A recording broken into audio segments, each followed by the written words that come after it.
Hey guys, in this video I'm going to show you a couple of clips from my interviews with Ernie Bailey, Jack Endino, and Bruce Pavitt, where they discuss various Nirvana tour stories. Ernie Bailey in particular, who was one of the band's guitar techs, discusses the logistics of what it was like touring with the band. Everything I do on this channel is 100% DIY. I'm the one putting together all the interviews and videos. Thanks for watching. Traveling with the band. What was that physically like? Did you guys all have the same tour bus, or were you in different buses, different planes? Like, what was that like? Well, in the time that I was with them in 92 and 93, they didn't tour much. We were kind of flying everywhere. It wasn't until the In Utero tour that we got back into the buses and that kind of thing. And so, at that point, 93 had just gotten so stressful, and you kind of wind up with this, as you get more and more involved in this thing, you become, I think more mentally and emotionally involved in it. And you realize that it's something it's not going to get any better. I think there's definitely like this bridge that you cross where you just understand that there's no fixing this thing. It's not going to end well, and it's not going to be okay. And it was just becoming more and more difficult to be around. But it was also having an effect on you overall, and just your own happiness. And I remember at one point, just kind of thinking like, wow, I feel frustrated or sad, like we've like the mission has failed. And so there was this, I think, concerted effort to want to start distancing yourself a little bit, trying to back off. And I kind of wanted to be surrounded by, this thing was so consuming that you have less and less time for your old friends that you just have very normal experiences with, and they're light and they're happy and they're fun. And this wasn't always the case anymore with Nirvana. And so yes, in Utero tour, they were back to buses and doing all that. But I went out for portions of it. So I wasn't really living on the buses. I was flying in and out to do repair work and to be around for a few shows. We did Unplugged and, things like that. South America was really fun. And that was one where that was an experience that was new to all of us. And to go down to a country to where we don't speak the same language, and to, like when we were out and about around in Seattle, people were generally pretty cool, and you kind of got this feeling of like, well, maybe they're not really that big of a band. And so we'd go down to, there was never like this hysteria in Seattle when we went out and did stuff or saw other bands. But down there, it was really interesting. In January of 93, we did two shows. One was in Rio, one was in Sao Paulo. And when we first landed at the airport, we had like one of our people who was working with us stopped and said, okay, we were kind of at these two double doors, and they said, I kind of want to prepare you when these two doors open. There's going to be a lot of people out there, and we've got these barricades set up, and we're going to wheel you through as fast as possible. And we're like, wow, that's, something we've only seen in like Beatle films. And that was the case. And so, and that was like the beginning of how that week started. And it was just kind of crazy and surreal. And yeah, I don't think, like, looking back, there was anything quite like it. And I think one of the high points was a handful of us went hang gliding, and it was the first time I'd ever done anything like that. I really wasn't a huge fan of heights, but I remember from my hotel balcony, I was watching these hang gliders come down all morning. And so I think the invitation went out the night before, and I'd initially said, well, let me think on it. And after watching, all these successful landings, I said, okay, I'm in. And in doing it, it was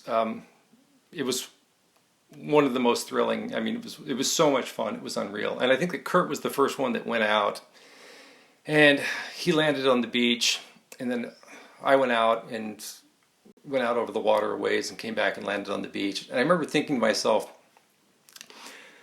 that's the craziest fucking thing I've ever done in my life. It was unbelievably rad and super fun. And I remember thinking, all right, like, cool your jets here, because, Kurt's like, he's like crowd surfed at Reading. Like, how do you top that, So I remember he said to me, he says, what did you think? I said, yeah, it was pretty good. He said, that was the most fucking amazing thing I've ever done in my life. I was like, Do you have any funny stories from the band? when my band Skin Yard was doing our last tour, which was a tour of Europe in October, November of 1991, toward the end of our tour, we had a show. Somehow our booking agents got together and we got added to a bill with Nirvana at a club called the Arena. It wasn't an arena, it was a club. It just was called the Arena in Vienna, Austria. And it was Nirvana and Urge Overkill, and Skin Yard got added as the opening act. And interestingly enough, we hadn't seen them in months, and this was after, it was a club show, but it was packed and fully sold out because Nevermind had just been out for like a month or two, and everyone in Europe knew about it. Mm-hmm. The band was blowing up like right then. But they had to finish this club tour they were doing. And our equipment had been stolen in Rome a couple of weeks, maybe a week or so before that. Our guitars were stolen out of our van. So we had finished literally the last 4 or 5 shows of our tour. We had to use borrowed guitars from whatever opening band played with us because we were doing our own headline tour. But this one show, we got added to the Nirvana bill. And we had no bass and no guitar. And so we had to basically say, hey, can we borrow? And Nirvana was going to let us use their equipment, but Kurt's guitars were all left-handed. And he was ready to give me a guitar.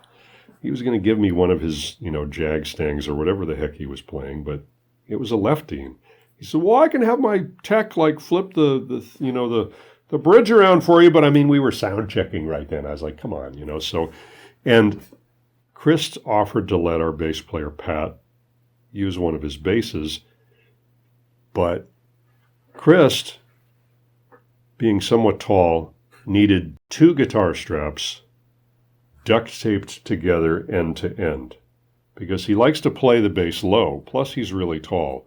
So his bass had 2 guitar straps end to end, also duct taped to the bass itself, so the strap wouldn't come off. So I remember he put it on our bass player, who is tall but not excessively tall, and the bass hung, somewhere below his knees. And we all had a good laugh about it, actually, and then we went to Urge Overkill and begged them very nicely if we could borrow their instruments, for our show. And they were I suspect they had heard a little bit about Nirvana smashing equipment, and they kind of thought, oh, here's another Seattle band. And they were very now you're not going to damage these instruments, are you? They were very do not smash our guitars, and we're just like, no, that's not our thing. We're very respectful. I've been playing the same guitar for 5 years. I had to, because, the guy in Urge Overkill, he had a nice Gretsch guitar that he let me play for our show. And, I just had to sort of ease his fears that we were not another Seattle instrument smashing outfit.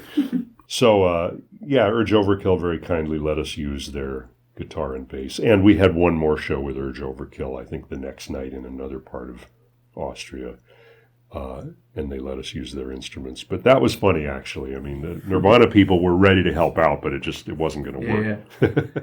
I had published this book called Experiencing Nirvana, and it's essentially us traveling with Nirvana for a week in Europe. Let me just share some of that story a little bit, because that's a time when I really had an opportunity to hang out with Kurt. So this is late November in '89. They had spent 6 weeks in a van with the Tad Band. So you have 2 bands in a van traveling, crisscrossing Europe, getting super fried, right? So we get this message that Kurt is not doing well. He is emotionally distraught. He's really fried. We know that there's this big showcase in London in a week, and we've got to get him to the show. So John and I scraped up some nickels and flew to Rome and met the band there. And I remember walking into the club, and Kurt was pretty receptive. We had some dinner. Things seemed to be going okay, but that night, Kurt had a breakdown on stage, climbed a PA, threatened to jump, came backstage, told the band that the band was over. They was breaking up the band. He literally I'm just going to say, had a nervous breakdown on stage.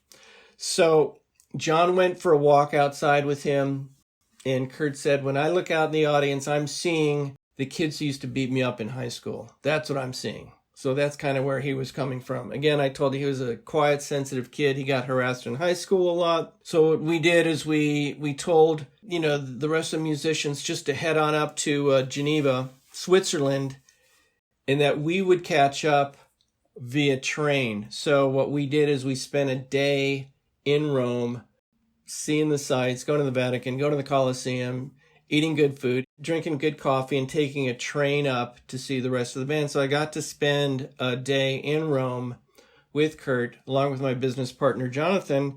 And the more I got to know Kurt, again, he was shy and not that talkative, but because I had a whole day to spend with him, I got to know what a deep thinker he was and just a very interesting character. And just because he was quiet off stage didn't mean that he didn't have a lot of thoughts going on. So he was very appreciative of taking that time out to really experience the city. It was at that moment that I realized that this guy is very intelligent, creative person. And were you surprised at all by that? Yeah, I was actually. He was exceptionally intelligent. And, I'd seen him at shows, and we, met at the office and so forth, but he didn't really say a whole lot. Chris did most of the talking when you were dealing with the band. So once I really got exposed to the depth of his personality, I had a deeper level of respect for him. And I was also seeing, after that, they played some shows, we followed them, they played London. They had some new tracks. Their show was dialed, and you could just see that the band at that point, by late '89, they were really coming into their own, and Kurt's songwriting was really getting more dialed.